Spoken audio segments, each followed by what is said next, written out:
Bienvenidos a la Sociedad Mexicana de Otorrinolaringología y Cirugía de Cabeza y Cuello. Desde hace más de 70 años, la SMORL ha sido el pilar fundamental en la educación médica continua de los profesionales de la salud en México. Con instalaciones de última generación y recursos tecnológicos avanzados, garantizamos una formación continua que se traduce en mejores prácticas médicas. Promovemos la colaboración intergeneracional, fomentando un ambiente donde la experiencia y la juventud se complementan para impulsar el conocimiento y la innovación en nuestra especialidad. Entendemos la importancia de la innovación y la tecnología, por eso ofrecemos programas de formación híbridos, permitiendo a nuestros miembros acceder a contenido de alta calidad desde cualquier lugar. Nos hemos dedicado a brindar educación de alta calidad, adaptándose constantemente a los avances tecnológicos y médicos para ofrecer siempre lo mejor a nuestros miembros. SMORL, más de 70 años de historia, innovación y excelencia en educación médica continua. Te esperamos.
Bueno, muy buenas noches a todos. Sean todos bienvenidos a esta nuestra sesión del mes de marzo, del 3 de marzo del 2026.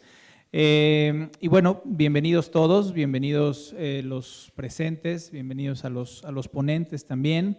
Y me permito presentar a la mesa directiva en funciones. Inicialmente, el doctor Héctor Alejandro Velázquez Chong, presidente de la gestión 2025-2026 de nuestra Sociedad Mexicana de Otorrinolaringología y Cirugía de Cabeza y Cuello. Igual está con nosotros el doctor Guillermo Piña Uribe, vicepresidente de nuestra sociedad, la doctora Nuria Esperanza Broná de Echeverría, tesorera, y un servidor, el doctor Juan Carlos Pérez Barrón, secretario de nuestra sociedad. En este momento cedo la palabra al doctor Velázquez Chong para que nos dé la bienvenida. Doctor secretario, gracias.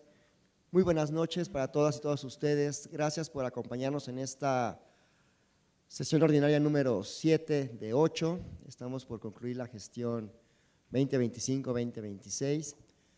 Es un gusto tenerlos acá, a los que están también vía Zoom, gracias por acompañarnos. Y aprovecho también para darles la bienvenida a nuestros nuevos residentes, para que tengan mucho entusiasmo. Es una oportunidad que se les va a dar pues, durante estos 4 años para que sean también miembros de nuestra sociedad en su momento. Y bueno, bienvenidos a todas y todos.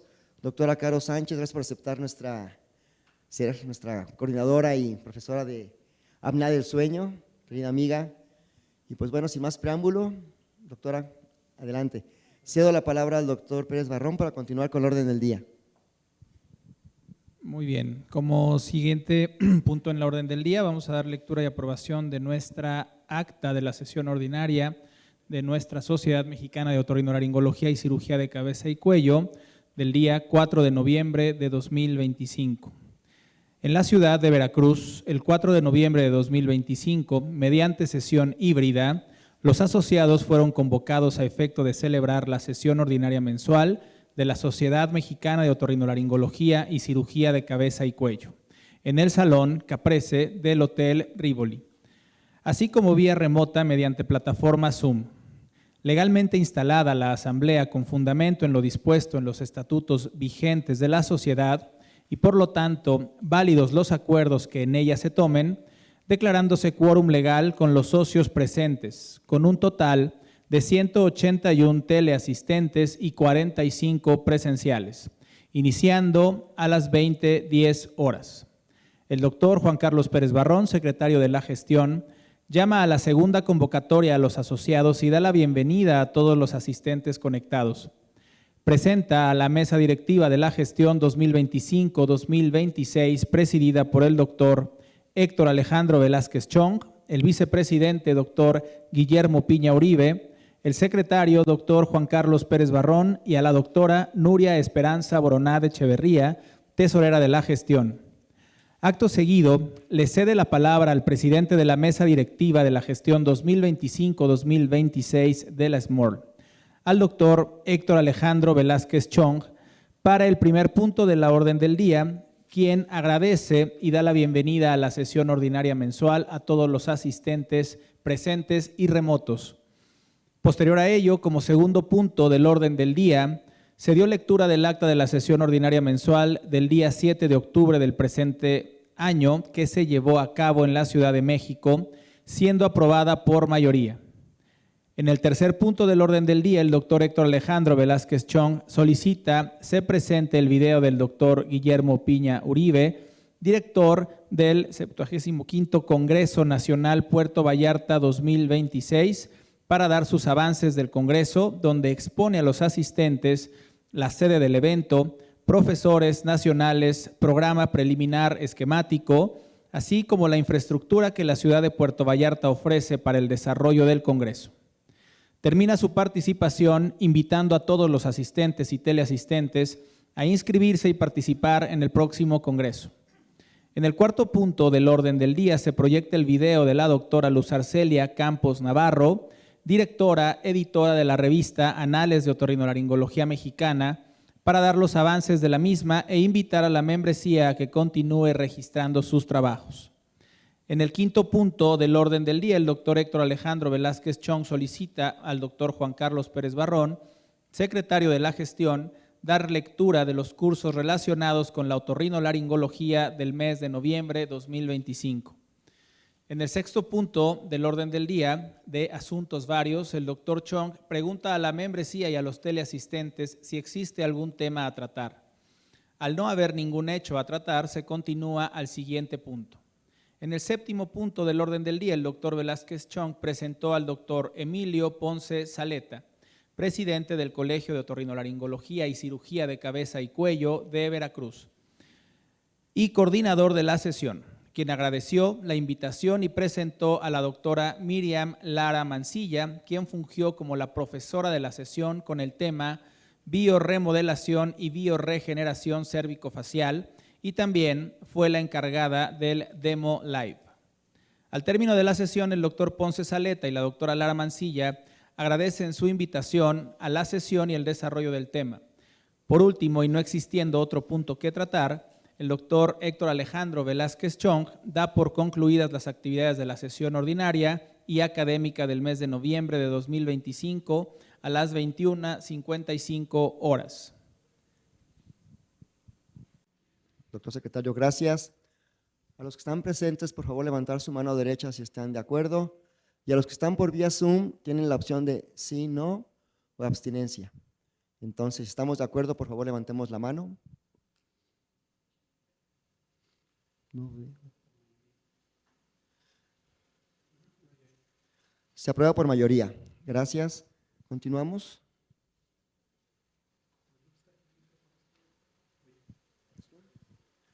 A continuación, el doctor Guillermo Piña Uribe, nuestro director del Congreso de Puerto Vallarta, quien nos dará avances y nos invitará. Adelante, doctor Piña, por favor. Muchas gracias. El día de hoy les voy a presentar los avances de nuestro Congreso. El 75º Congreso, ya saben que tuvimos algunos problemas este mes de carácter nacional, bueno, pero el Congreso sigue en pie.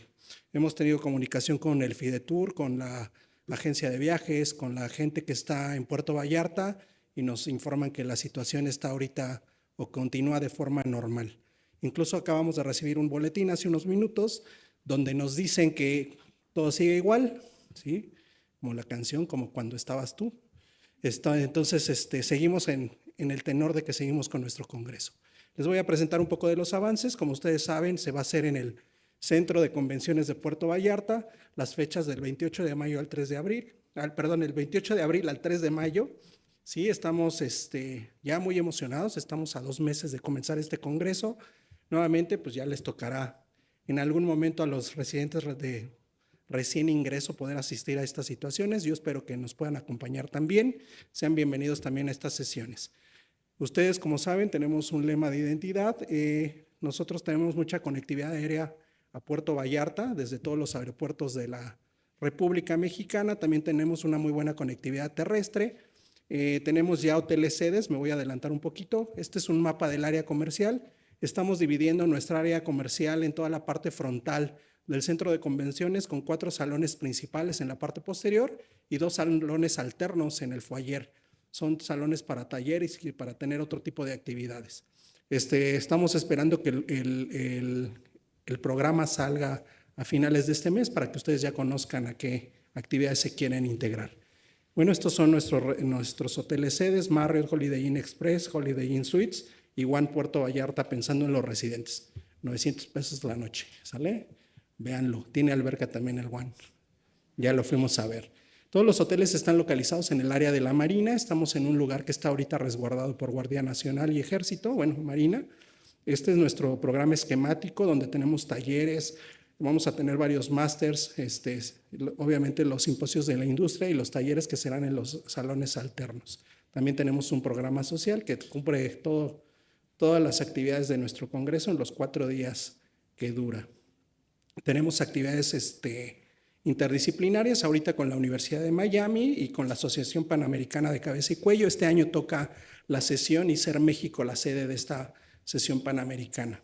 Y también, tenemos Conecte y asociación con la Academia Americana de Otorrinolaringología. Como saben, vamos a tener máster, sesiones, cursos monográficos, trabajos libres, carteles. Tenemos una buena noticia: ahorita en carteles llevamos un récord bastante bueno, nada despreciable, que esperemos en algún momento superar a los congresos pasados, como fue el del doctor Héctor Velázquez y también como fue el del doctor Sáenz. Bueno, las cuotas de inscripción, aquí están. Obviamente residentes tendrán una cuota especial. Yo les pido que en ciertas sesiones se hacen descuentos para ustedes y eso es muy importante que ustedes puedan aprovechar. Las agencias son Instinto e Imitel Meetings y los esperamos en Puerto Vallarta. Recuerden, ya vamos viento en popa para que esto suceda. Ya me ven con ganas mis residentes que están allá atrás de que van a ir. Haremos lo posible para que vayan todos. Muchas gracias. Gracias, doctor Héctor Velázquez.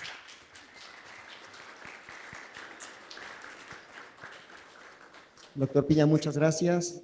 Seguramente será un congreso exitoso. Acompáñenos, por favor, a los que están presentes, a los que están por Zoom. Inscríbanse, aprovechen las ofertas que tiene el doctor Piña y tengan la confianza de que estaremos bien seguros, bien resguardados, sin tema de inseguridad, salvo, ¿qué te digo? Como cualquier ciudad, si andan de pinta por lugares extremos, pues bajo su riesgo. Pero en el centro de convenciones y la zona hotelera, sin tema. Tiene grandes profesores internacionales también, por supuesto los nacionales. Entonces, Memo, éxito. Muchas gracias. Seguimos con el orden del día. Diego, tenemos el video de la doctora Luz Arcelia, por favor. Venga. Son los avances de la revista Análisis de Otorrinolaringología Mexicana. Buenas noches, gracias por la oportunidad de difundir la revista Análisis de Otorrinolaringología. Esta oportunidad quiero aprovecharla para invitarlos a que cada día se accesen y entren a la página de la Sociedad Mexicana de Otorrinolaringología a dar una visita a la revista. Nuestra revista, que tiene la oportunidad de mostrar a ustedes trabajos de investigación que tanto nuestros médicos residentes como todos nosotros como profesionales difundimos, la oportunidad de casos clínicos, aspectos de historia y algunos artículos de revisión. Les invito a que ingresen a la página de la sociedad o bien a otorrino.org.mx y él les dará la oportunidad de revisar artículos desde la última edición hasta todos los previos, recordando que tenemos dentro de nuestra página desde su instauración. Agradezco nuevamente la oportunidad y que tengan excelente noche y disfruten nuestra sesión.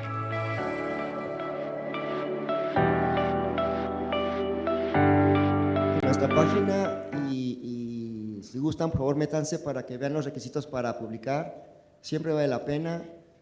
Ojalá logremos con los nuevos residentes crear la inquietud.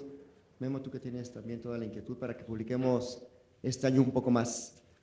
Bueno, seguimos con la orden del día y a continuación los cursos relacionados a la otorrinolaringología. Por favor, doctor secretario. Muy bien. Bueno, vamos a anunciar los cursos asociados o relacionados a la otorrinolaringología. Si podemos poner la presentación, por favor.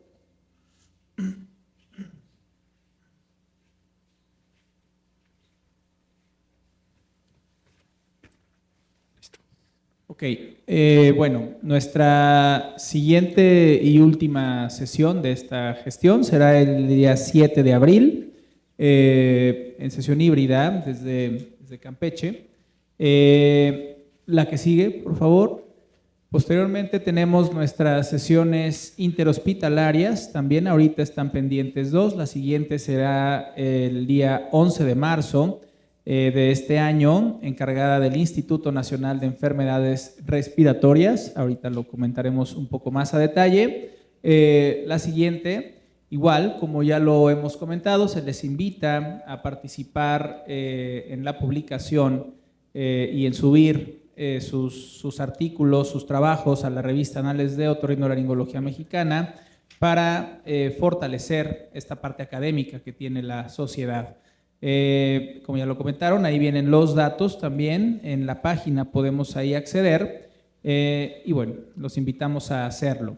La siguiente, la sesión interhospitalaria, como lo comentamos, sería el día 11 de marzo del 2026 en el auditorio del Hospital Ángeles Metropolitano, encargados por el Instituto Nacional de Enfermedades Respiratorias, el doctor Gabriel Tona, que es el jefe de servicio, el coordinador, el doctor González González, y presentado por la doctora Cecilia Raquel González, residente de tercer año, y el doctor Uriel Rafael de la Rosa, residente de segundo año. Siguiente. Igual se encuentra ya muy próximo el 44º Congreso Nacional de la Sociedad de Otorrinolaringología y Cirugía de Cabeza y Cuello del Centro Médico Nacional, nuestra alma mater, el cual siempre es un congreso bastante agradable, bastante familiar, ¿no? De mucha conjunción y con una participación académica bastante importante. Los invitamos a darse una vuelta ahí en los teléfonos para preguntar. Todavía hay lugares, esperando que puedan estar ahí con nosotros. Siguiente. Igual nuestra sesión mensual para el día 7 de abril estará a cargo del doctor Eric Piña Mora, como ya lo comentamos, será de manera híbrida en Campeche. ¿Sigue? Igual cualquier cambio lo podemos consultar con los organizadores de los eventos que se han presentado. La que sigue, y también informes extras y comentarios con el personal de la sociedad, en particular con la licenciada Daniela Franchini. Muy bien, gracias. Gracias, doctor. También les recuerdo, tenemos un curso, el tercer curso de micropunciones faciales en Sesderma el 28 de marzo, y el 11 de abril tenemos un curso también de Endolive, para que nos acompañen. Ya la información estará también en la página web y si no también directamente con Daniela Franchini. Bueno, pasamos a asuntos varios. Si alguien tiene algún asunto vario, los presentes o por vía Zoom, háganos saber, por favor. Rafa. ¿No? Bueno, ahora sí llegamos a nuestra carnita, a la parte académica de nuestra sesión ordinaria mensual, con el tema de apnea obstructiva del sueño, endoscopía en sedación, a cargo de la doctora Carolina Sánchez, Gutiérrez Sánchez, quien es otorrinolaringóloga, cirujana de cabeza y cuello, experta en tratamientos de problemas de vías respiratorias superiores e inferiores y padecimientos en oído, nariz y por supuesto garganta. Además, especialista en padecimientos de ronquido y apnea del sueño del Hospital Ángeles Lomas. Doctora Carolina, muchas gracias y bienvenida. No, muchísimas gracias por la invitación. Agradezco enormemente el poder estar aquí con ustedes. el tener contacto con todos los otorrinos de la sociedad y con mi tema favorito aún más. Tenemos la presentación de esta parte de lo que es la medicina del sueño en relación a la otorrinolaringología, que es la endoscopía en sedación. Voy a dar yo una pequeña introducción de unos minutos, más o menos 15 minutos, y tenemos como invitado al doctor Alan Schwartz de la Universidad de Pensilvania. Bueno, ahorita les leo su currículum. Es una persona a quien admiro mucho, tiene una trayectoria en medicina del sueño de más de 30 años, ha sido investigador, clínico, él es de formación internista y neumólogo, pero es una de las sorprendentemente familiares personalidades que tiene contacto con todas las especialidades, con la investigación, con la clínica, con los equipos de presión positiva, con los equipos de diagnóstico poligráfico. Entonces es un verdadero honor que haya aceptado la invitación a hablarnos un poco de lo que él está haciendo más recientemente.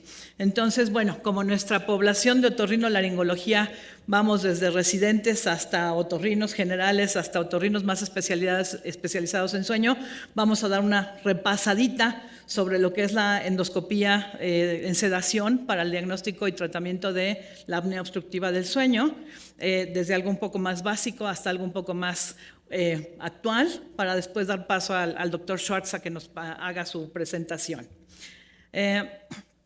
Primero que nada, bueno, pues, ¿cuándo vamos a hacer una endoscopía en sueño?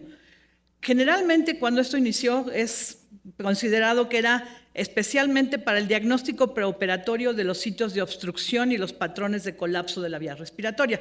Todos sabemos que la apnea del sueño, bueno, pues son episodios en los que se obstruye la vía respiratoria, más de 10 segundos, y que debería de ser no más de 5 episodios por hora. Y estas obstrucciones de la vía respiratoria pueden deberse a obstrucción o colapso de las vías respiratorias. Y generalmente era un diagnóstico de estudio poligráfico y de ahí pasaban a tratamiento, pero empezaron a crecer otros tipos de tratamiento, de cirugías, de dispositivos, etcétera, y se generó esta cuestión de hacer la endoscopía de sedación para ver qué estaba pasando dentro de las vías respiratorias altas cuando se generaban estas apneas.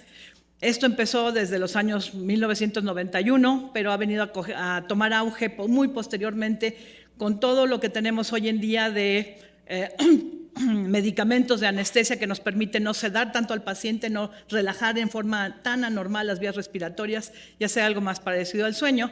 Y entonces esto ha ido evolucionando a tomar un papel más importante dentro del diagnóstico de la apnea del sueño. Y entonces posteriormente se pensó en que la endoscopía podía también servir para tener aquellos pacientes que tienen una falla terapéutica. Si el paciente tiene una falla terapéutica, ya sea quirúrgica o de CPAP, pasa a endoscopía en sedación para ver qué es lo que no fue tratado, qué es lo que está pasando, la mascarilla, la epiglotis, etc. Y después se van agregando otras utilidades. Resulta que los dispositivos de avance mandibular, las prótesis que hacen que protruya la mandíbula durante la noche, durante el sueño, pues se hacían las calibraciones con el paciente despierto, a ver si dejaba de roncar, y era un poco empírico la forma de hacer la calibración de cuánto avance, cuántos milímetros. Tomó una posición dentro de la endoscopía en sedación. Esta endoscopía en sedación ahora también se le agrega el que puede hacer una parte diagnóstica para ver cuánto requiere de avance un dispositivo de avance mandibular y qué tan eficiente es. Y después se genera también, bueno, pues los ronquidos primarios. Pacientes que hacen mucho ruido, que ya tienen su estudio poligráfico y resulta que no tienen gran cosa de apnea, pero que socialmente se convierten en un problema. Ya sabemos que hasta divorcios, famosa es la circunstancia en que se separan las habitaciones y terminan de pleito los matrimonios por el ronquido primario cuando es socialmente inaceptable. Y claro, la cuestión de investigación, que ha sido una parte muy importante de la indicación para hacer una endoscopía en sueño. ¿Cuándo la indicamos? Bueno, pues ya vimos más o menos en qué casos. ¿Pero qué tenemos que tener? Bueno, pues antes que nada tenemos que tener un estudio de sueño. Tenemos que tener la certeza de en qué posición se encuentra el paciente. ¿Es un ronquido primario? ¿No tiene problemas de desaturación? Sí tiene problemas de desaturación, tiene apneas, es un caso leve, es un caso severo. Tenemos que ubicar en dónde está el paciente dentro de la gama de los trastornos respiratorios del sueño. ¿Tenemos que tener un estudio radiológico? Desde mi punto de vista, sí, definitivamente. No es una opción aceptada en la generalidad del mundo, pero creo que es muy importante. No solo tenemos que ver qué pasa dentro de las vías respiratorias. Ustedes ven aquí, este paciente empezó con su problema de trastorno respiratorio del sueño después de una cirugía de columna. Y pues el problema principal no es su vía respiratoria, sino el fijador que tiene en la columna cervical. Y eso en la endoscopía lo vemos también, pero claro, es mejor tener una radiografía que te dice a qué nivel está y que nos diga qué otras cosas hay.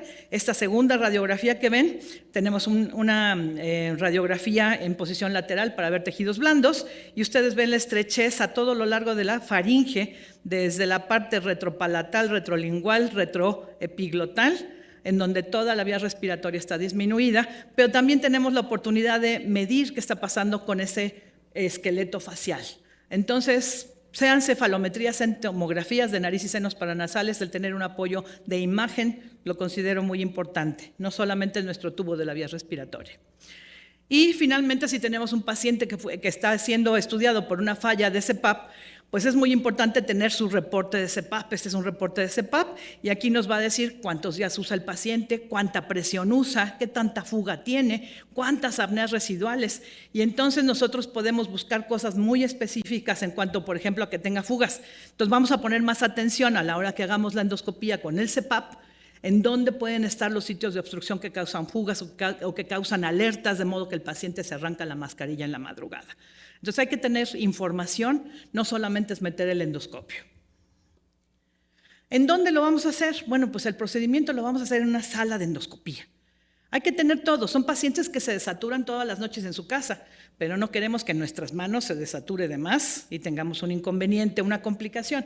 Así es que hay que tener como si fuera una sala de endoscopía, todo a la mano. Máquina de anestesia, oxígeno por si lo necesita, solamente no se le administra en forma rutinaria, hay que tenerlo por seguridad, hay que tener un aspirador funcionando desde que el momento en que se coloca el primer medicamento al paciente, como si fuera una cirugía, el aspirador tiene su sonda y si está conectado. Pacientes con problemas de apnea del sueño pueden tener reflujo y a la hora que los estamos sedando tener una broncoaspiración. Entonces son medidas de seguridad que debemos de tener. Podemos tener también, bueno, desde luego nuestro equipo de endoscopía con grabación, debe de quedar un reporte, debe de quedar un gráfico que nos diga qué fue lo que hicimos. La sedación se da con dos medicamentos principalmente. Como pre-anestesia se da dexmedetomidina, que nos da una sedación suave, progresiva, lentamente progresiva. Y el propofol como la sustancia que nos da el mantenimiento de esa sedación, que no influye tanto en la relajación del paciente como otros medicamentos.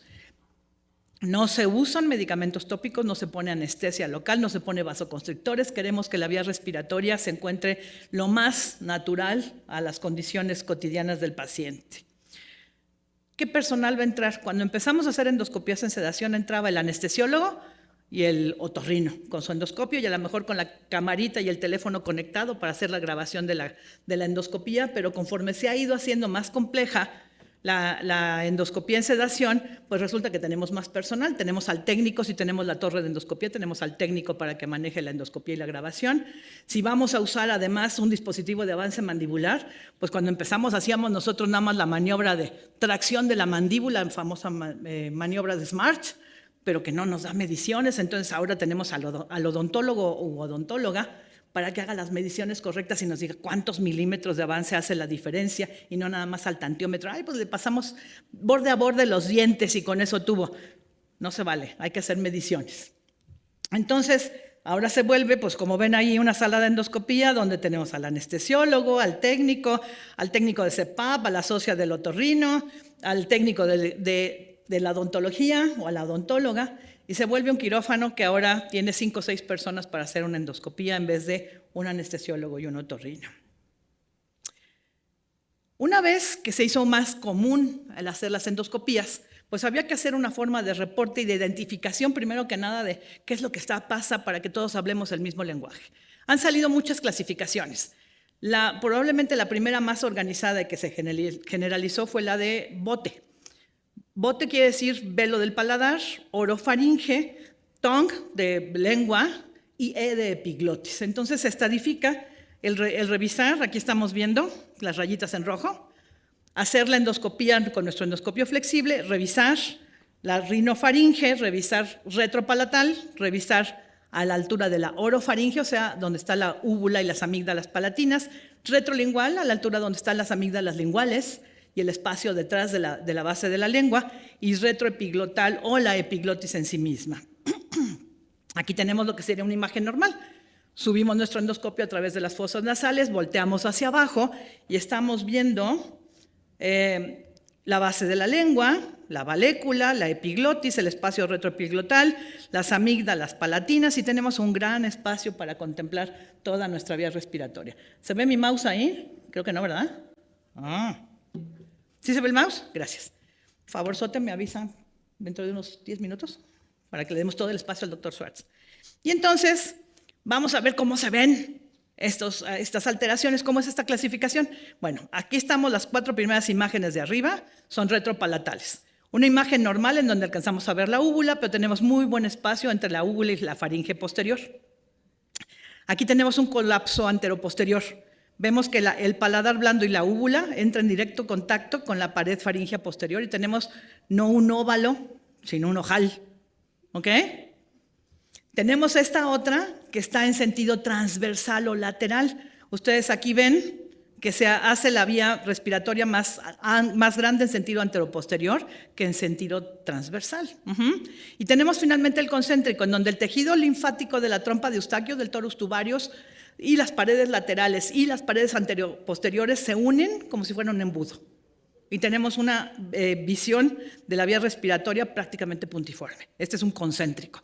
Es el peor panorama que se pueden encontrar cuando hacen una endoscopía en sedación, porque a este paciente no le va bien con las faringoplastías tradicionales, a este paciente no le va bien con el estimulador del nervio hipogloso. Ese es el paciente más difícil.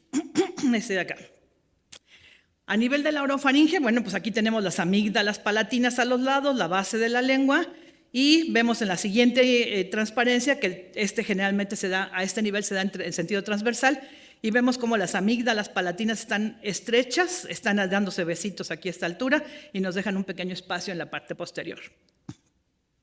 Después tenemos la base de la lengua. Aquí tenemos la base de la lengua, la epiglotis y la pared faríngea posterior, y vemos que la valécula no se ve.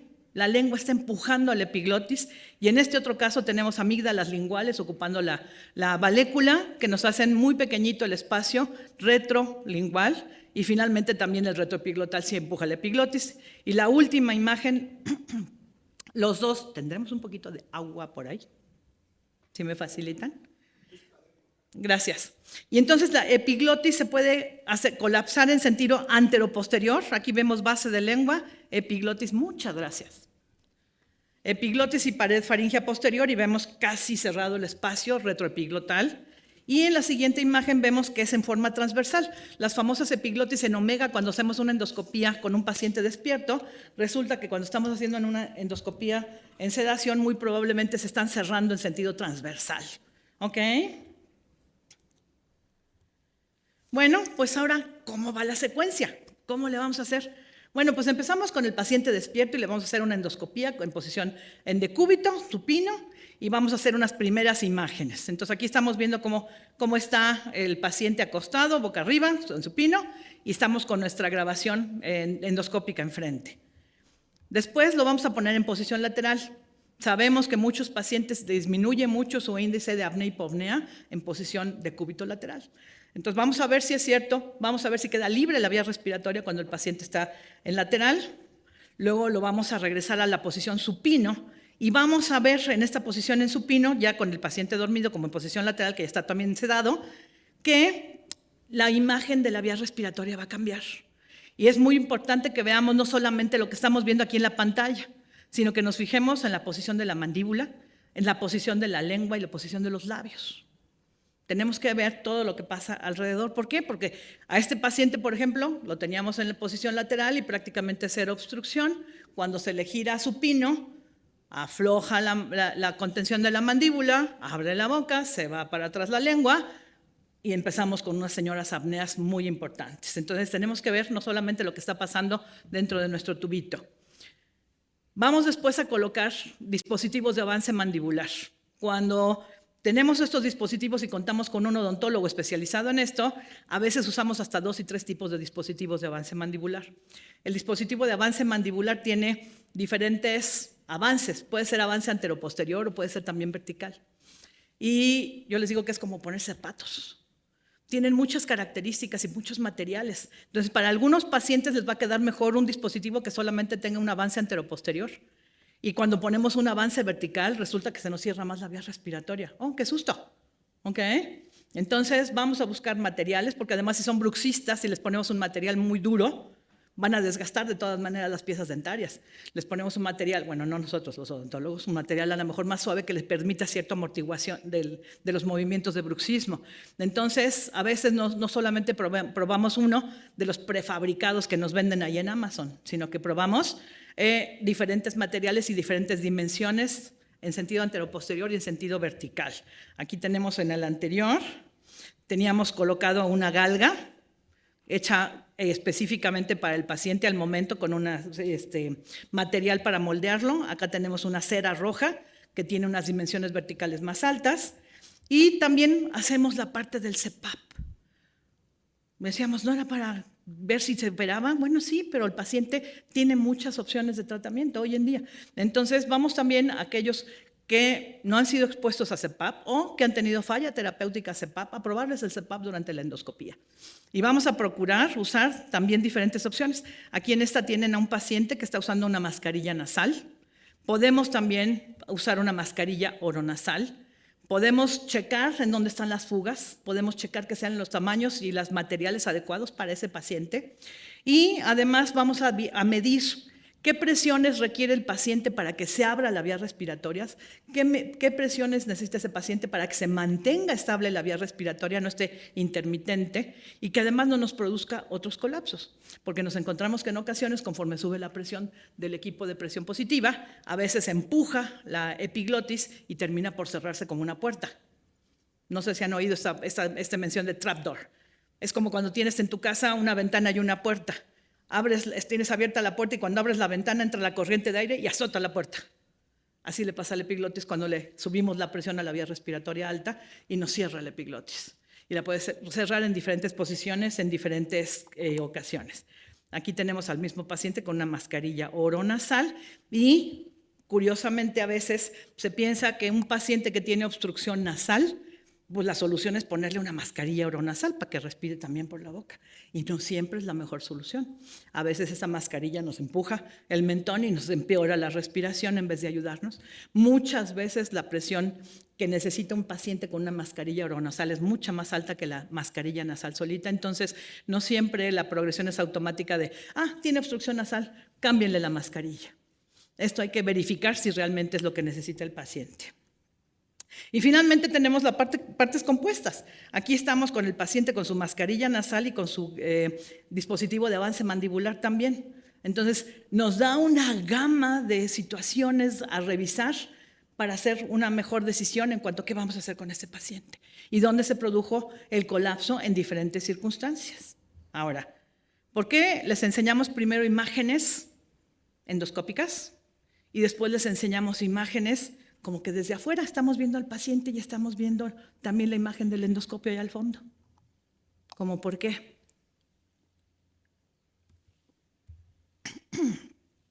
Pues porque la vía respiratoria tiene diferentes patrones de obstrucción y de colapso influenciados por lo que está pasando por fuera.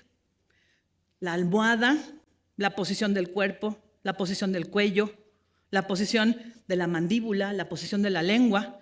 Entonces, todo esto influye en cómo se ve nuestra imagen en el endoscopio. Si nosotros estamos viendo nada más la imagen endoscópica, estamos perdiendo todo lo que alrededor genera cambios en la vía respiratoria. Entonces, tenemos que observarlo también por un tiempo determinado. Así como que fuimos cogiendo práctica para hacer las endoscopías y al principio 1:30 en la endoscopía y en lo que se alcanzaba el plano correcto, que roncara el paciente y estuviera haciendo apneas, y luego cogimos práctica, rápido. Ya está roncando, va para adentro del endoscopio, mira, aquí se colapsa. ¿Pero qué creen? Diferentes profundidades de sueño dan diferentes patrones de obstrucción y colapso. La vía respiratoria no es la misma en sueño superficial que en sueño profundo y que en sueño REM. Y tenemos pacientes que solo hacen apneas en sueño REM y tenemos pacientes que hacen apneas desde que empiezan a relajarse. Entonces, se vuelve una observación un poco más prolongada, de modo que veamos al paciente en superficial y en profundo. Y también las maniobras que nosotros realizamos influyen en cómo está el paciente. Entonces, en muchas ocasiones le ponemos el CPAP. Nosotros tenemos muy bonito nuestro paciente sedado, con bomba de propofol, está muy estable, le pusimos su mascarilla. Mira, qué bonito, con 7 centímetros de agua, funciona perfecto. ¿Y qué creen? Desconectamos el CPAP para ver la presión. Ay, no, lo que pasa es que estaba más superficial el paciente y estaba medio despertando y claro que tenía la vía respiratoria abierta. Entonces, ¿qué hacemos ahora? Le ponemos su CPAP y nos aseguramos, cuando lo quitamos y lo desconectamos, que el paciente estaba en la profundidad adecuada para decir que esa presión le estaba funcionando. Y no que nos vayamos a confundir con que ya iba de salida y pues era el que estaba despertando, el que estaba siendo muy eficiente, el CPAP, poquitos centímetros de presión. Entonces, se vuelve esto un estudio mucho más prolongado, hay que tener paciencia, hay que hacer observaciones en el endoscopio, observaciones en el entorno del paciente y en la profundidad de la sedación. Aquí nada más un caso para hacer un ejemplo de esto. Este paciente, le estoy mostrando nada más unos segundos de la endoscopía. Aquí hay unas sinequias, estamos entrando por la fosa nasal. Aquí se ve la cola del cornete, la coana. Llegamos a la rinofaringe, vamos para abajo y vamos a ver la pared faríngea posterior, la pared del paladar blando, la úvula aquí arriba. Está muy editado, pero estamos viendo qué es lo que pasa aquí con esta vía respiratoria. El paciente va a roncar del borde libre del paladar blando y de la úvula. Aquí lo ven vibrar como si fueran olitas. Y lo vemos roncar. Ok. Esta parte es la que ronca. Ahí está. No tenemos sonido, pero se ve muy claramente. Y vemos hacia abajo y parece que abajo el paciente no tiene problema. Miren qué bonito, base de lengua, valécula. La epiglotis también vibra y ronca, pero tiene muy buen espacio retroepiglotal, ¿no? Ahí da la impresión que todo el problema es el paladar blando. Y si lo dejamos profundizarse un poquito, está editado. ¿Qué pasa con la epiglotis? Inspira el paciente y se colapsa en sentido posterior. Ah, chispas, no, su problema no era solamente el paladar. Traemos un problema más abajo. Entonces vamos a ver este paciente, nuevamente aquí. Aquí lo tenemos sedado en posición supino. Y vamos a colocarles un dispositivo de avance mandibular. ¿Y qué tal se ve el espacio? Vamos a levantarlo un poquito más para acá. Ahí está, la colocación, se la quitamos. Esperen. Ok, ¿ven la posición de la mandíbula? Retrógnata. Ahí va la colocación otra vez del dispositivo de avance mandibular, es una galga con su molde especial. Cerramos boca, que no jale el cuello la odontóloga, que no nos haga hiperextensión del cuello, que quede en la misma posición de la cabeza. Y vamos a ver cómo se ve acá atrás, aquí en la pantalla esta. Sigue teniendo obstrucción retropalatal. Pero miren qué bonito se ve a nivel de la laringe. Abierto completamente y ya no colapsa. Entonces, este paciente, si no estuviéramos haciendo las maniobras, muy probablemente le hubiéramos hecho una faringoplastía pensando que era la solución y hubiéramos dejado pendiente el tratamiento de la base de la lengua y de la epiglotis. Ok, entonces, el hacer una endoscopía en sedación influye en los resultados de nuestros tratamientos. Estadísticamente se ha visto que después de hacer una endoscopía en sedación, hacemos una serie de cambios en nuestro plan quirúrgico inicial, incrementa el resultado de los tratamientos quirúrgicos, los resultados positivos de los tratamientos quirúrgicos, identifica colapsos ocultos que no vemos cuando el paciente está despierto, sino que tenemos que tener al paciente realmente dormido para que se hagan evidentes los cambios cuando se relaja el paciente. Nos da una predicción superior en cuanto a la posibilidad de que funcione un dispositivo de avance mandibular, porque estamos midiendo en milímetros, que a veces trasladamos a cirugía de avance del mentón. El paciente tiene la opción de escoger si quiere ponerse un dispositivo con 7 milímetros de avance o quiere hacerse una mentoplastía con 7 milímetros de avance, porque ya medimos cuántos milímetros necesitaba el paciente, y nos ayuda a hacer planeaciones multimodales. ¿Qué quiere decir multimodales? Ya no es cirugía multinivel. Podemos decidir operarle al mismo tiempo la nariz y la faringe, o hacer una faringoplastía y un avance de mentón o una amigdalectomía, pero también puede el paciente decidir si quiere o no un dispositivo de avance mandibular, si quiere o no una mascarilla nasal o la que le venga mejor de acuerdo al estudio que hicimos. Entonces ya no se llama tratamiento nada más de cirugía multinivel, sino la opción de hacer un tratamiento multimodal combinado con los odontólogos, con los neumólogos, de modo que le demos una mejor opción al paciente de tener un tratamiento más adecuado. Ok. Algunas referencias que puedan ampliar la información de lo que platicamos en este momento. Agradezco mucho estos minutos y pues vamos a dar paso a que el doctor Alan Schwartz nos haga un poco de... Ay, ¿dónde quedó? ¿Dónde quedó su currículum? Acá está. Nos hable un poco más de su trabajo. Él, aquí a modo muy breve, porque tantos años de éxitos que tiene, es muy pobre decir lo que voy a decir nada más, pero él principalmente estuvo desde su escuela de medicina en el Johns Hopkins, estudió medicina interna, neumología en el Centro Médico Monte Sinaí. Hizo medicina crítica y medicina del sueño en la Escuela de Medicina del Johns Hopkins. Durante 30 años trabajó en la Universidad Johns Hopkins como director de los programas de entrenamiento de los Fellows y de Medicina del Sueño, y como director del Centro Interdisciplinario de Investigación y Educación de Medicina del Sueño. Tiene publicados más de 200 artículos, tiene varias patentes en relación a todos los equipos de poligrafía y de CPAP. Ha trabajado en áreas de trastornos respiratorios del sueño, tanto en presión positiva como de equipos diagnósticos, y muy cercano a los quirúrgicos también. Lo conocí yo en cursos de cirugía como neumólogo, así es que es un placer tenerlo entre nosotros. La última distinción que recibió fue el año pasado, que fue el reconocimiento a la trayectoria de vida en relación a la medicina respiratoria y neurobiología por parte de la Sociedad Americana de Tórax. Entonces, bueno, pues cedo la palabra al doctor Schwartz. Me da mucho gusto que podamos escucharlo el día de hoy. Gracias. Con esta introducción es muy bueno que nosotros podemos enfocarnos un poquito más de la función y de las cosas fisiológicas de la faringe.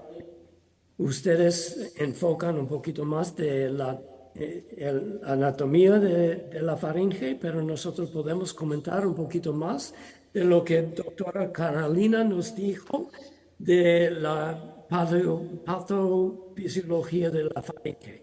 Entonces, es la colapsabilidad de la faringe que nos cuenta mucho de las opciones de tratamiento para la apnea obstructiva del sueño. Ok, vamos a enfocar en cómo podemos modelar los dynamics del airflow dynamics de la faringe durante el sueño y durante endoscopía. Vamos a hablar un poquito más de las mediciones de la colapsabilidad de la faringe, porque nos provee una guía para tratamiento del paciente. Y cuando nosotros enfocamos en las mediciones de colapsabilidad, nosotros podemos contemplar exactamente qué tipo de opciones de tratamiento nosotros tenemos y podemos ofrecer a los pacientes. Modeling Pharyngeal Airflow Dynamics. Eso fue la situación hace 30 años que todo el mundo con apnea del sueño moderado o severo utilizaba CPAP. CPAP era casi el único tratamiento que nosotros podemos ofrecer a los pacientes. Y esta situación ha cambiado mucho en los años que vinieron, pero en esa época era más o menos como un textbook of medicine, of equine medicine, cómo tratar a los caballos. Y cualquier diagnosis que tenía el caballo, el tratamiento era exactamente lo mismo. Hay que disparar o fusilar el caballo, nada más que eso.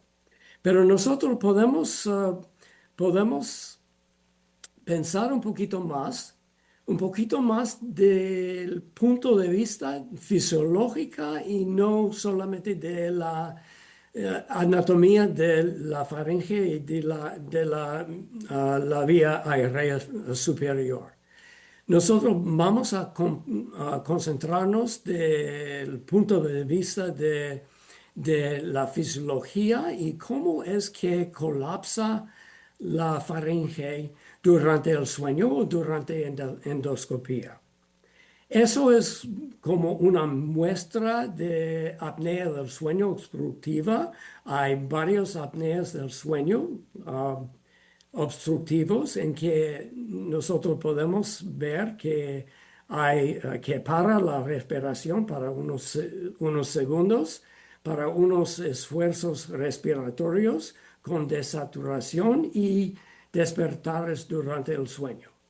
Pero no es un paciente que tiene apnea del sueño simple.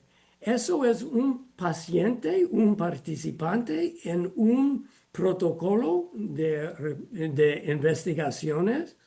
Él era un sujeto normal y nosotros podríamos generar estas apneas del sueño obstructivo solamente de aplicar cuando nosotros aplicamos una presión negativa de 10 centímetros en la mascarilla. Y eso produjo apnea, apnea después del otro, apnea obstructiva exactamente como se ve en los pacientes que están respirando durante la noche sin presión negativa en la mascarilla. Eso quiere decir que nosotros podemos producir apnea del sueño obstructivo con desaturaciones y despertares exactamente como en nuestros pacientes, pero nosotros podemos manipular solamente la presión en la mascarilla. ¿Y cómo es que nosotros podemos producir apnea del sueño? Un pensamiento sería que nosotros podemos, we can suck the airway closed. Podemos cerrar la faringe, solamente tenemos que respirar más profundamente. Es un modelo que en realidad no produce obstrucción complejo.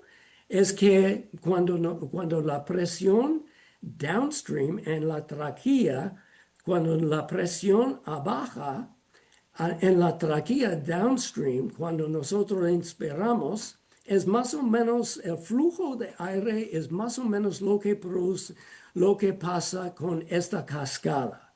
Eso quiere decir que no importa a cuál nivel abajo, la presión es abajo en la tráquea cuando nosotros inspiramos, es que no podemos ocluir la faringe solamente cuando nosotros respiramos más profundo y más profundo. Eso quiere decir que nosotros alcanzamos a un estado de flow limitation, la limitación del flujo de aire, es que no ocluye la faringe, es solamente que es un flow limited state. Entonces, para producir una apnea del sueño complejo, nosotros necesitamos bajar la presión en la mascarilla nasal. Es que cuando persona está respirando muy fuerte en la tráquea, cuando la presión baja en la tráquea, es que nosotros podemos ver que hay un flujo de aire exactamente como es en la cascada, Pero después, este nivel de presión negativa que ocurre en la tráquea, nosotros no vemos ningún otro cambio en el flujo de aire que entra la vía respiratoria superior. Entonces, eso quiere decir que no podemos, we cannot suck the airway closed. In order to produce an apneic state, we have to modify the transmural pressure by decreasing the upstream pressure at the nose.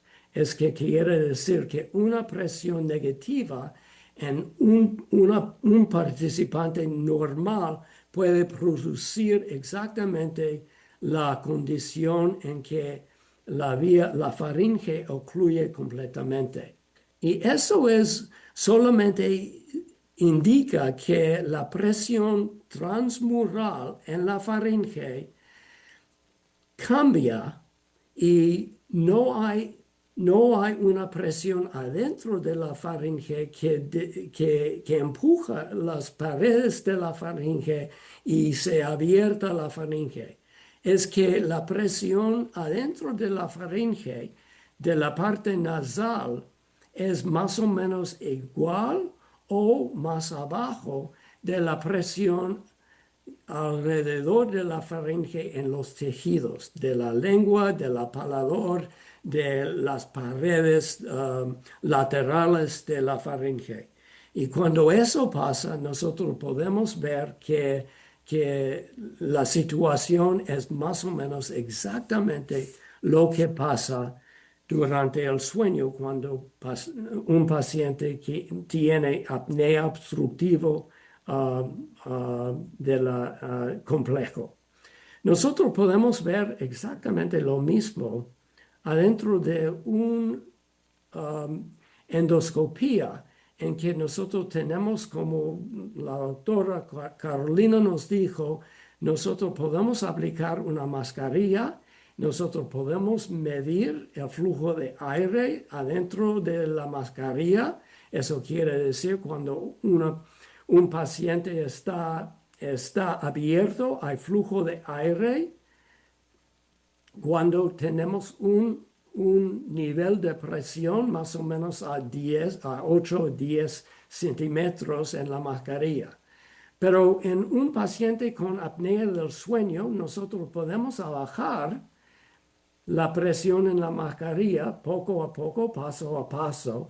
Y lo que nosotros podemos medir acá es exactamente lo que pasa en reverso cuando nosotros aumentamos la presión en la mascarilla con un paciente de CPAP, con CPAP. Pero nosotros podemos ver que el flujo de aire pasa más y más y más abajo, depende de la presión en la mascarilla, hasta que produce un apnea complejo, se ocluye la respiración completamente cuando nosotros alcanzamos una presión que es más o menos igual a cero, a lo que pasa durante el sueño sin CPAP, sin nada. Entonces nosotros podemos hacer un gráfico básico solamente para modelar exactamente para decirnos exactamente cuál es la colapsabilidad, cuál es la presión en que la faringe colapsa durante el sueño o durante sus endoscopías. Y eso quiere decir que nosotros podemos utilizar CPAP no como un tratamiento para pacientes durante el sueño, pero nosotros podemos utilizar CPAP como un diagnóstico para diagnosticar la severidad del problema de la colapsabilidad de la faringe. Y eso nosotros podemos ver más que nada con un gráfico de las respiraciones en los niveles diferentes de CPAP que nosotros podemos ver en un paciente como eso. Nosotros podemos hacer esta gráfica con flujo de aire en el eje Y y con la presión que aplicamos en la mascarilla en el X-axis. Y cuando nosotros bajamos la presión, nosotros hemos visto que nosotros podemos ver una reducción progresiva del flujo de aire durante la inspiración hasta que llega al momento, más o menos a -1, al momento que se ocluye completamente la vía aérea superior. De este gráfico, que es más o menos una línea en cada paciente en que aplicamos varios niveles de CPAP, de este gráfico nosotros podemos ver 3 mediciones que indican la colapsabilidad de la faringe. Uno que se llama P-crit, the critical pressure, que es exactamente la presión donde el flujo de aire se pone a cero. Eso quiere decir que se ocluye la faringe completamente. Esta presión acá arriba en la línea, que se llama P-open, es la presión que necesita la paciente para eliminar todo la colapso de la faringe. Eso quiere decir es la presión mínima que nosotros tenemos que aplicar para tratar al paciente durante el sueño. Y nosotros podríamos conectar los dos puntos con una línea y nosotros podemos medir el slope, la inclinación de esta línea, que nos indica algo muy, muy importante de la calidad de la actividad neuromuscular, como nosotros vamos a ver. Pero lo más importante acá es que es muy difícil de tratar un paciente que necesita tratamiento con CPAP que es bastante alta. Y nosotros podemos ilustrar este punto muy rápidamente, porque nosotros podemos ver cuando aumentamos el nivel de CPAP paso a paso. Nosotros podemos cambiar la situación de la faringe del apnea complejo a hipopnea rarus, ronquidos regulares y al final respiración normal. Y cuando nosotros tenemos una presión P-open que es bastante alta, esto quiere decir que nosotros tenemos que, si vamos a ofrecer al paciente algo que es suficiente para tratar la abnormalidad de la colapso de la faringe, nosotros tenemos que dar un tratamiento que es más o menos equivalente a 10 centímetros de presión en la mascarilla. Eso quiere decir una presión bastante alta. Por ejemplo, los dispositivos mandibulares para avanzar la mandíbula ofrece solamente 3 centímetros, equivalente al CPAP.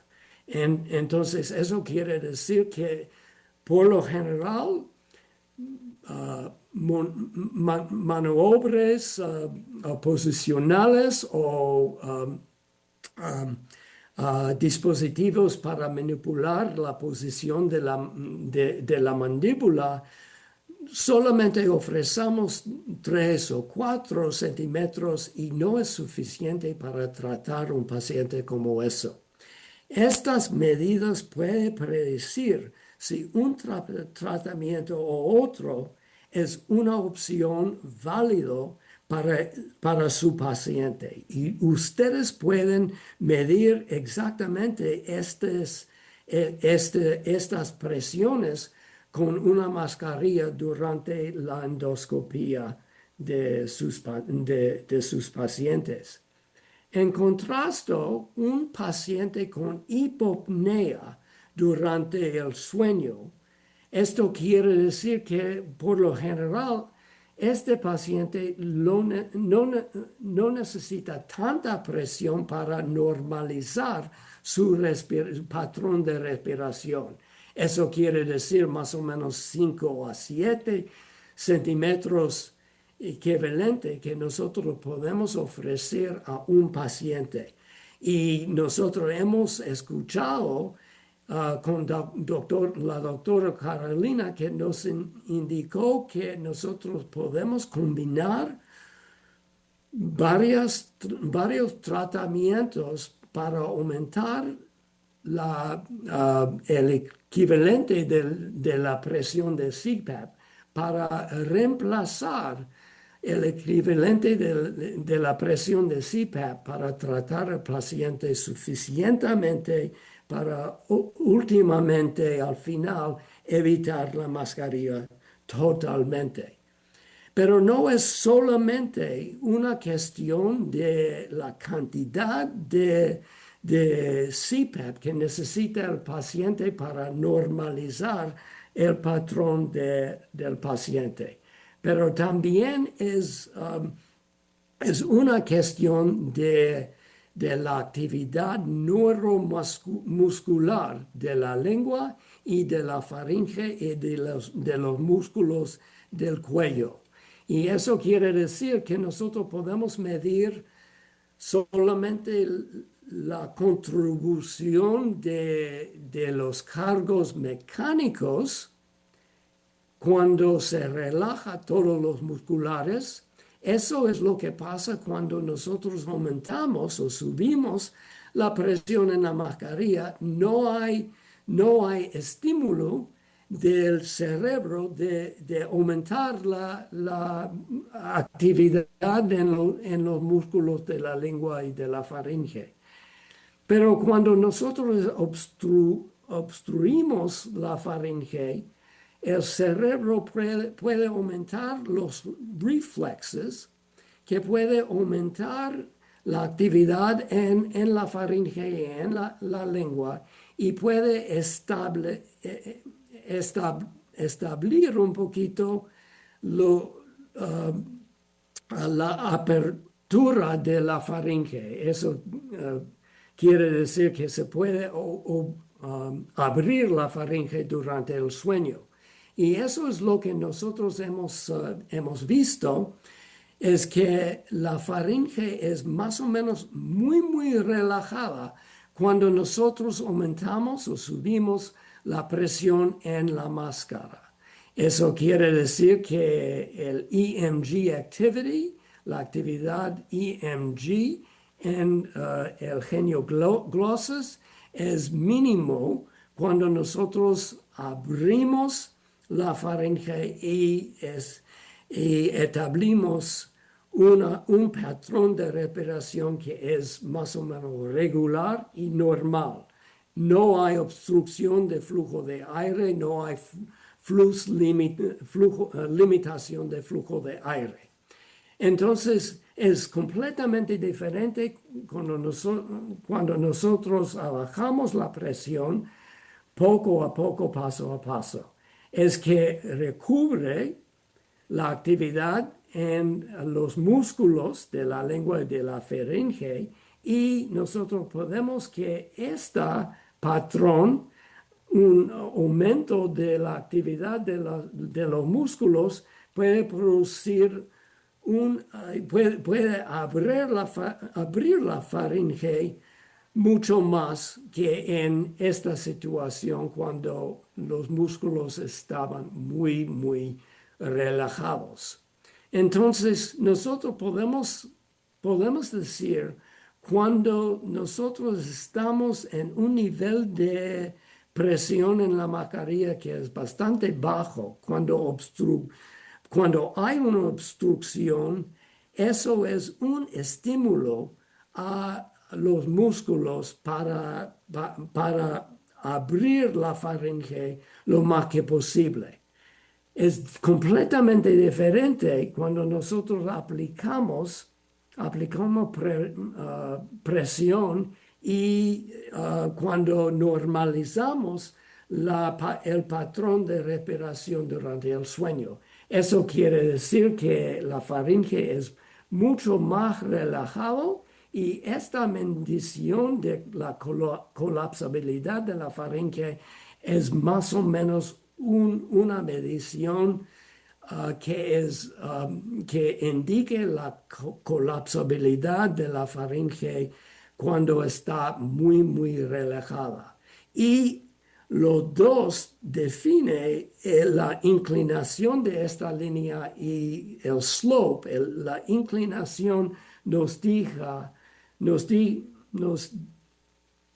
dice la actividad de los músculos, porque los músculos están reclutados mucho, mucho más cuando nosotros bajamos la presión.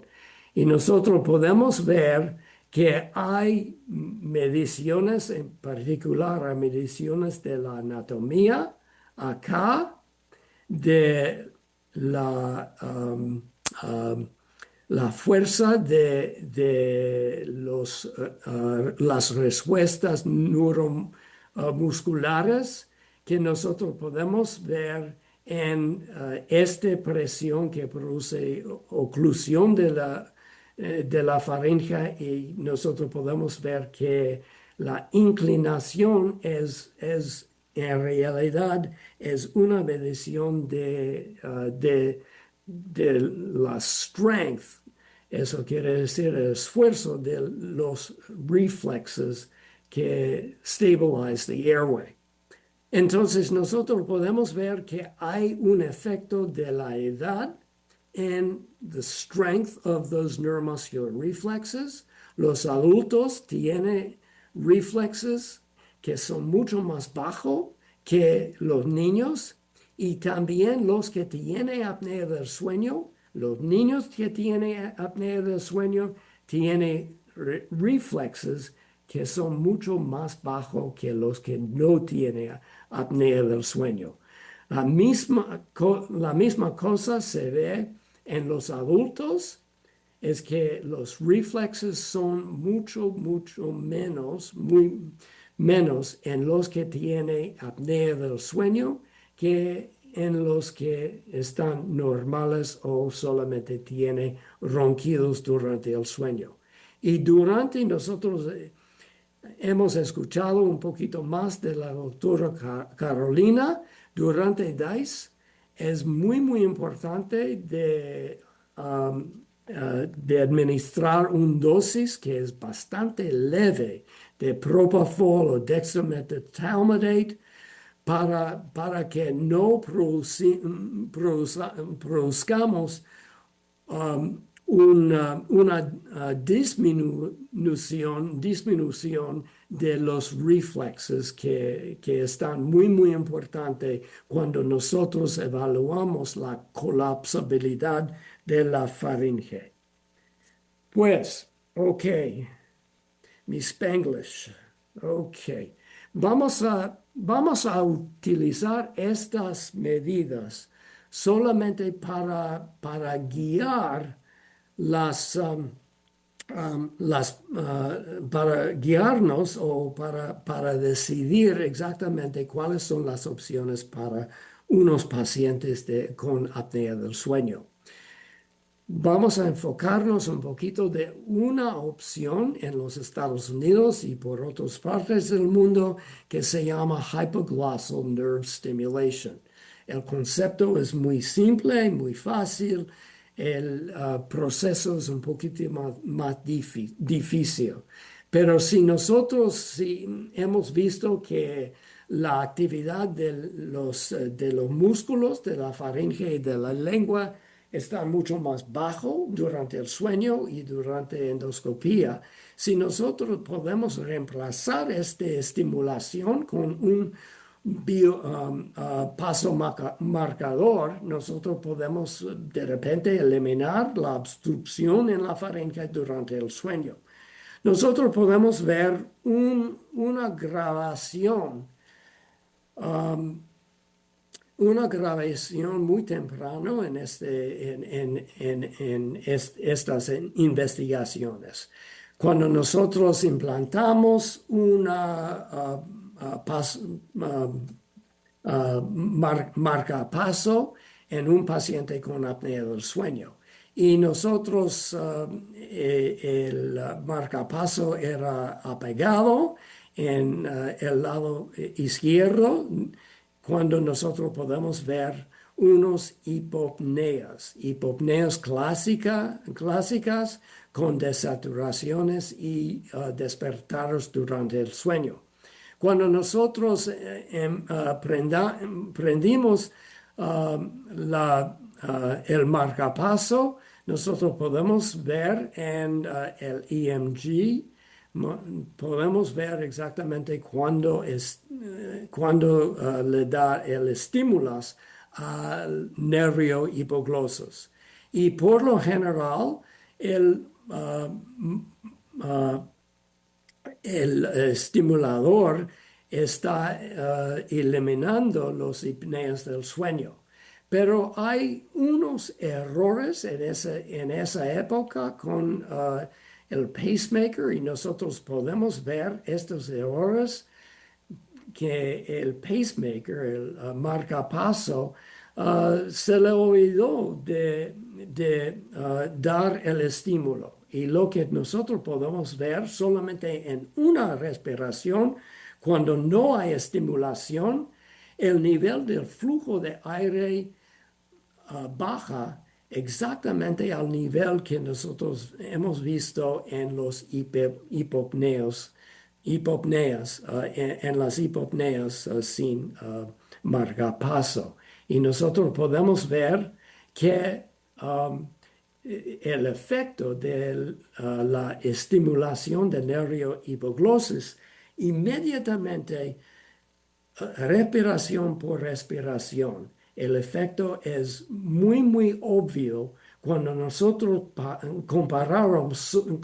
comparamos el flujo de aire en unos de las respiraciones sin estimulación en comparación a las respiraciones con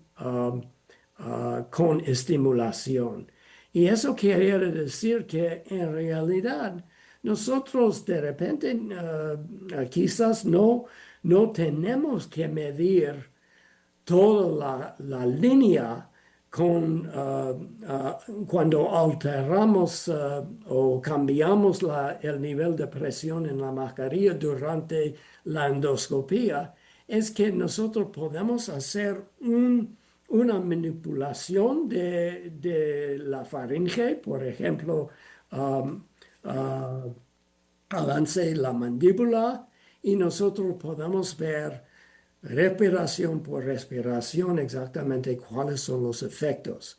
Eso quiere decir que el nivel de flujo de aire puede ser un surrogate para la colapsabilidad que nosotros podemos medir con presión con CPAP en la mascarilla.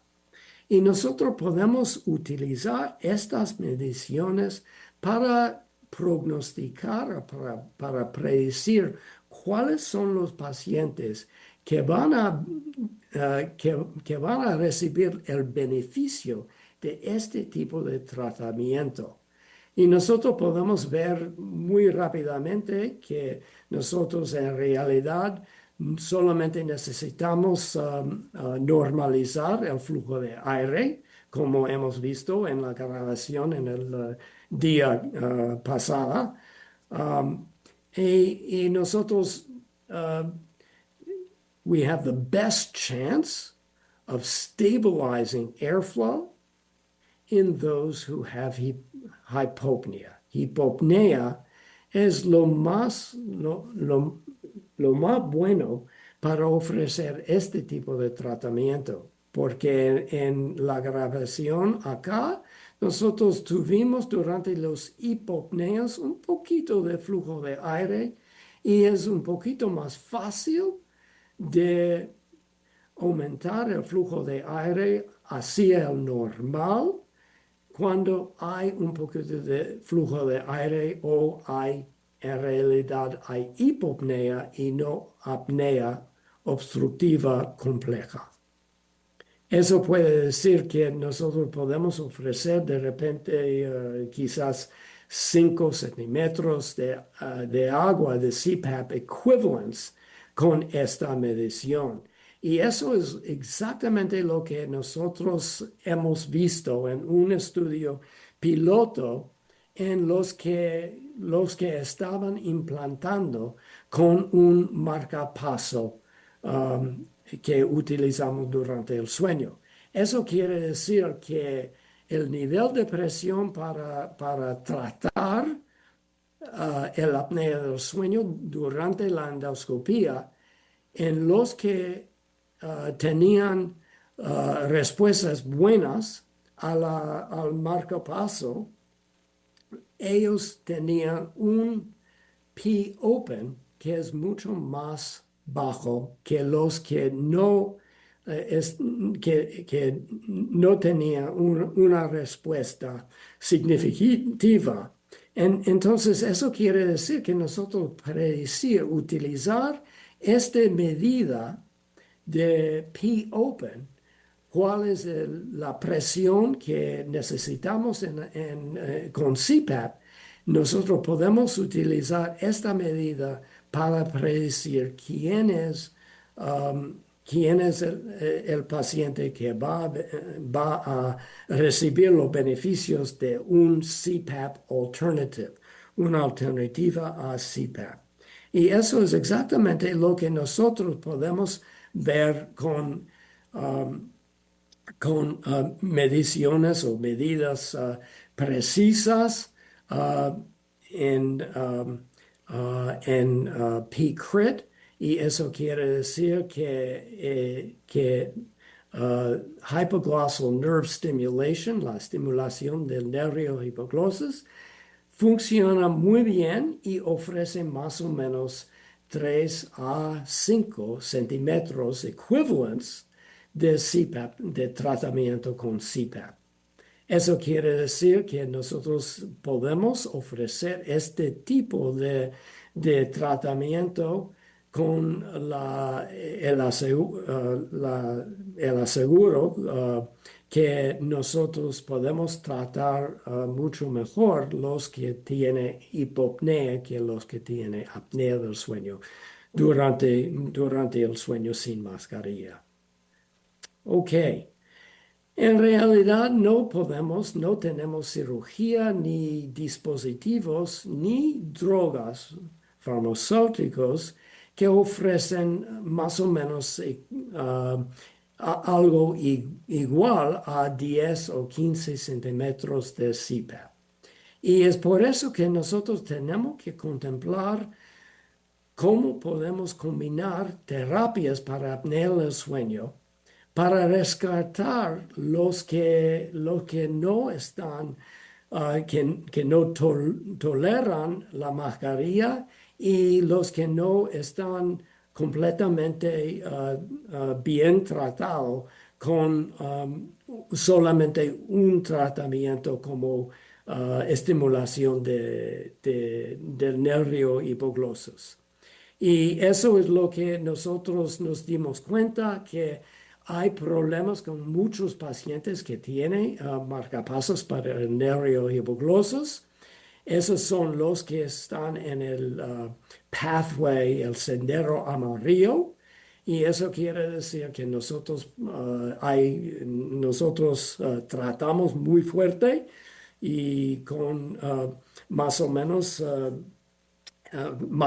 éxito de hacer el tratamiento con el marcapaso, optimizar el marcapaso, pero en unos pacientes no podemos hacerlo. ¿Y cuál es lo que podemos hacer? Nosotros podemos hacer estimulación con el nervio, podemos combinarlo con mandibular advancement o maniobras de tratamiento posicional o un poquito de weight loss, de pérdida del peso. Y nosotros podemos ofrecer estas terapias y tratamientos, pero nosotros podemos ofrecerlos con un sentimiento que nosotros podemos reemplazar una cantidad de centímetros de agua, de CPAP, que necesitamos para tratar al paciente completamente. Y eso es lo más difícil, un ratito. Y ahorita nosotros podemos, ya tenemos en los años pasados, ya tenemos drogas que son mucho más eficaces, que se llama GLP-1 antagonist, y eso quiere decir que esas drogas son muy fuertes y inducen una pérdida del peso que es bastante. Y eso es un ejemplo de un paciente mío que ha perdido mucho peso hasta que él empezó con un peso de casi 90 kilogramos y con la ayuda de este tratamiento de los GLP-1 agonists, él adentro de solamente un año, él ha perdido mucho peso hasta más o menos 70 kilogramos. Y con eso, su reporte de su CPAP, dispositivo de CPAP, me indicó que el nivel de presión, el P-open, que necesitaba para tratar su apnea del sueño, ha bajado mucho. Ha bajado desde más o menos, depende de qué presión, pero más o menos de 12 hasta 18 centímetros de agua para tratar su apnea del sueño. Y el reporte nos dijo, después de la pérdida del peso, ha bajado la presión hasta más o menos 6 hacia 8 centímetros de agua. Eso quiere decir que es un beneficio bastante que alivia el problema con la colapsabilidad de la faringe mucho. Esto quiere decir si nosotros queremos ofrecer una opción, es mucho más posible de ofrecer una alternativa a CPAP con una presión que necesita acá en comparación a una presión cuando estaba mucho más gordo y necesitaba una presión bastante alta. Es equivalente a lo que podemos ilustrar en el gráfico. Y eso quiere decir que con la pérdida de peso ha bajado mucho la presión que necesitamos para tratar su apnea del sueño. Eso es lo que pasa en el lado izquierdo. Pero de esta presión es mucho más fácil de tratar o de ofrecer opciones al CPAP, alternativos, que se puede producir un beneficio cuando él respire en una presión atmosférica durante el sueño, sin mascarilla, completamente sin CPAP. Y eso se puede indicar y se puede ser, o podría ser, que nosotros podemos ofrecer estimulación del nervio hipoglosis, quizás obras posicionales, avance de la mandíbula, o un poquito más perdido de peso y algo más. Eso quiere decir que nosotros podemos utilizar las medidas de la colapsabilidad que nosotros tenemos en realidad de los reportes de los dispositivos de CPAP. Y estos reportes nos dicen exactamente cuál es el nivel de presión que necesita otro CPAP. Dice exactamente cuál es el nivel de presión que necesita para abrir la faringe completamente para tratar la apnea del sueño. Esto quiere decir que la apnea del sueño es diferente, depende del nivel de presión que necesita. Y eso quiere decir que cuando el nivel de colapsabilidad que necesita para tratamiento con CPAP es muy alta, es muy difícil de reemplazarlo con opciones. Y nosotros necesitamos pensar en cómo podríamos combinar unas alternativas en combinación para bajar el nivel de colapsabilidad hasta que llega a un tratamiento complejo para el paciente. Estas medidas de colapsabilidad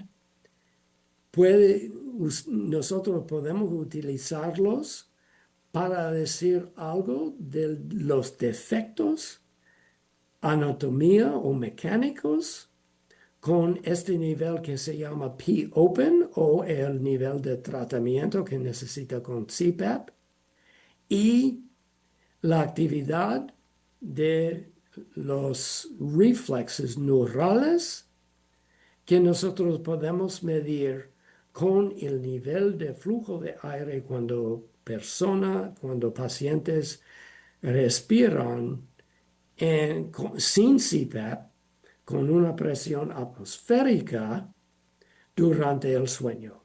Y con estas dos medidas de colapsabilidad, nosotros podemos decir exactamente cuál es el problema con la anatomía, namely P-Open, y cuál es la actividad y el esfuerzo de los reflexes neurales que se puede mover la presión donde se encuentra una presión donde la faringe ocluye completamente. Y cuando nosotros consideramos estas mediciones, nosotros podemos hacer dos cosas. Podemos seleccionar los pacientes para opciones, cirugías o para dispositivos con los que necesita solamente un poquito de CPAP para establecer un tratamiento efectivo, eficaz, o con los que necesitan más CPAP. Nosotros necesitamos o podríamos combinar unas posibilidades o opciones para tratar del problema de la apnea del sueño con quizás 2 o 3 opciones diferentes en combinación. Yo voy a detenerme y a pararme acá para preguntarles si ustedes tienen comentarios o preguntas. Yo sería muy contento de hablar con ustedes y de considerar lo que es importante para ustedes.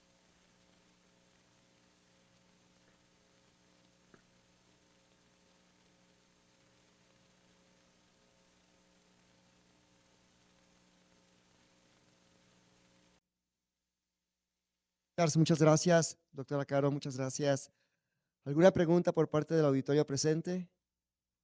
¿Algún comentario? Doctor Aguilar, ¿algún comentario? Yo creo que hay preguntas en el chat. Sí, doctor, tenemos preguntas en el chat, deme un minuto. Tenemos del doctor Juan Carlos Cruz. Doctor, lo voy a leer textual. La presión alta que se requiere para contrarrestar el colapso de origen inflamatorio de rinofaringe, orofaringe, hipofaringe y laringe, incluyendo malasias, se disipa en las cuerdas vocales, disminuye el árbol traqueobronquial o puede ser tan alta como para causar daño bronquioalveolar. ¿Esto se toma en cuenta a la hora de titular las presiones o no se toma en cuenta, doctor? Es la pregunta bastante larga. Sí, es bastante larga. Lo interesante es que para tantos y tantos años nosotros aplicamos CPAP durante toda la noche para años y años en pacientes con apnea del sueño. Y lo interesante es que no causa daño. No causa daño a la vía aérea superior y no causa daño a los pulmones tampoco. Pues eso es muy bueno. Y en reverso hay unas enfermedades pulmonares en que CPAP puede dar un beneficio al paciente. Eso quiere decir que puede aliviar un poquito el problema de EPOC, por ejemplo, y con los que son obesos, y que el nivel de presión en la mascarilla, CPAP, puede aumentar el tamaño de los pulmones y puede reclutar los alveolos que son colapsados. Entonces, los beneficios de CPAP son muy buenos y son muy buenos aún en los pacientes con varias enfermedades de los pulmones también. Y también lo interesante es que nosotros publicamos hace años que CPAP puede aliviar obstrucción también en el tabique con la cuerda vocal. Pues eso quiere decir que es muy bueno para eliminar obstrucción, no importa exactamente cuál es el sitio en la vía aérea superior. Doctor, muchas gracias. Otra pregunta sería, ¿cuál es la justificación de utilizar presiones positivas como manejo de la vía aérea inflamada, crónica que se colapsa a multinivel? Porque no solo es hipofaringe. ¿Está bien como primer manejo?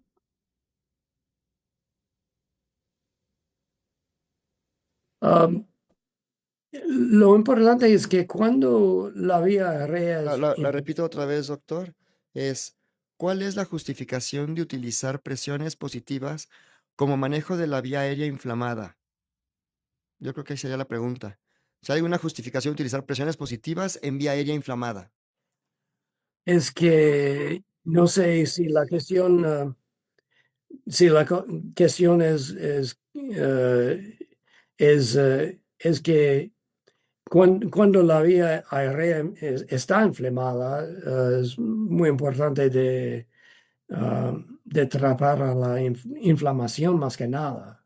Eso quiere decir que CPAP puede producir o puede aumentar la inflamación. Es muy importante de dar la humedad al circuito respiratorio del dispositivo para controlar la inflamación. Con los que tienen catarro y algo así, si pueden tolerar CPAP, yo darles la sugerencia que utiliza la humedad, en particular durante nuestro invierno, utiliza la humedad o aumenta la humedad en el circuito respiratorio para controlar la inflamación. Pero eso no es first line therapy para inflamación de la vía aérea. Doctor, muchas gracias. Otra pregunta. ¿El futuro del manejo de la apnea del sueño seguirá siendo los métodos de estimulación del nervio hipogloso?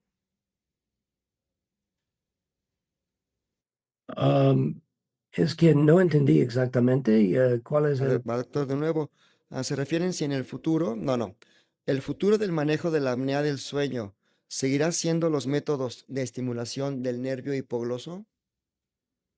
Creo que nosotros, es que la estimulación del nervio hipogloso funciona muy bien para algunos pacientes. Eso quiere decir más o menos 2/3 de los pacientes que califican o que están seleccionados para este tipo de tratamiento funciona muy bien. Pero hay una cantidad que es bastante largo.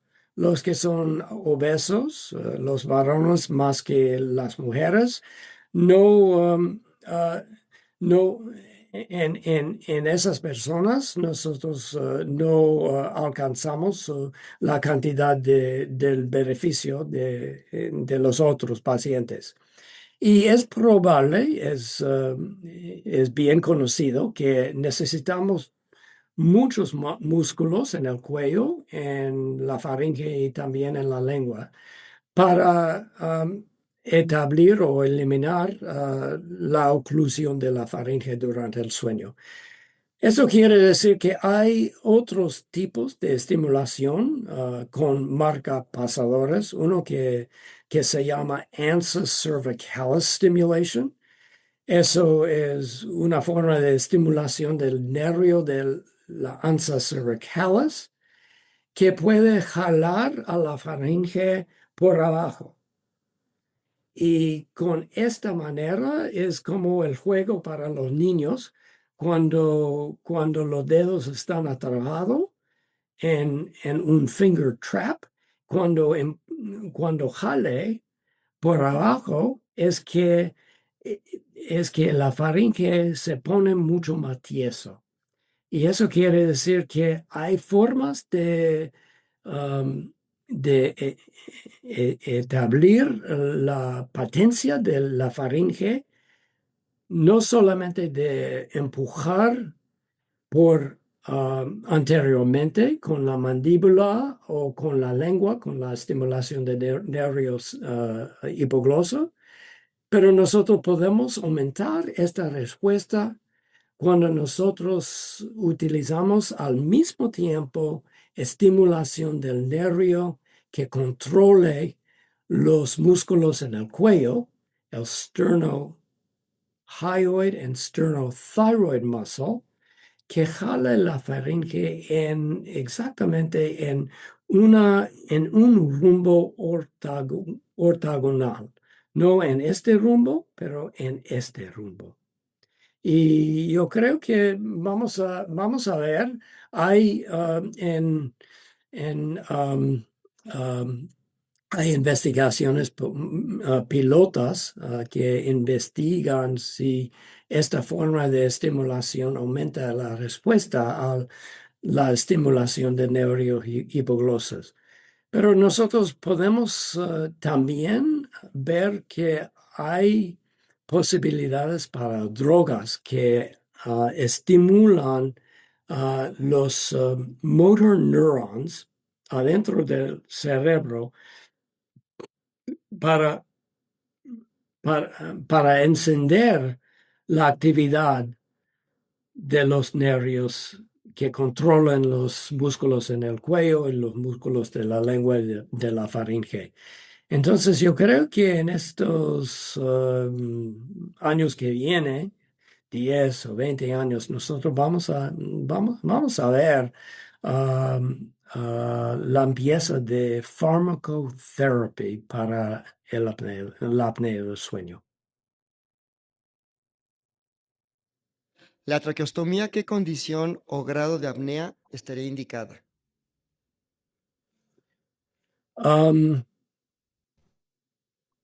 Es que no entendí exactamente cuál es Sí, voy, doctores. el sentido de la pregunta. Sí, la traqueostomía, ¿en qué condición o grado de apnea estaría indicada? Si es que está indicada en algún grado de apnea o de condición por SAOS. Entonces es muy raro que utilizamos traqueostomía. Más que nada, nosotros utilizamos no para apnea del sueño obstructivo solamente, pero cuando apnea del sueño obstructivo central existe en combinación con hipoventilación. Nosotros de vez en cuando consideramos la posibilidad de hacer una traqueostomía. Pero en realidad hay falta de respiración, un nivel de CO2 que es mucho más alto en que nosotros consideramos la posibilidad de hacer una traqueostomía. De acuerdo, doctor. Muchas gracias. ¿Alguna otra pregunta del auditorio? ¿Algo? Kenia, ¿alguna duda? ¿Alguien? ¿No? Doctor Richard Schwartz, muchas gracias. Excelente su ponencia. Muy entendible. Doctora Caro, nuevamente, muchas gracias. Pues entonces damos por... Sin tolerar mi Spanglish. Doctor, nuevamente, muchísimas gracias. Tenemos una encuesta que la vamos a poner en QR para que nos hagan favor de responderla. Y doctora Caro, pues vamos a darle el diploma, por favor.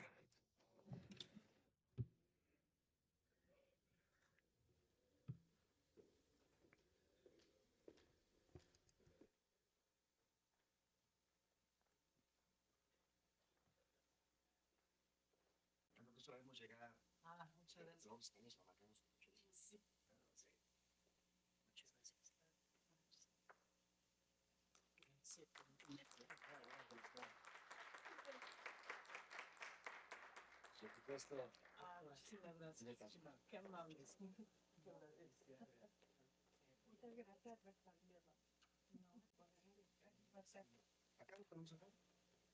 Ahora, ¿tiene el QR ya? Sí, sí. Ponemos Diego. Acá, pues haga favor de... Otra.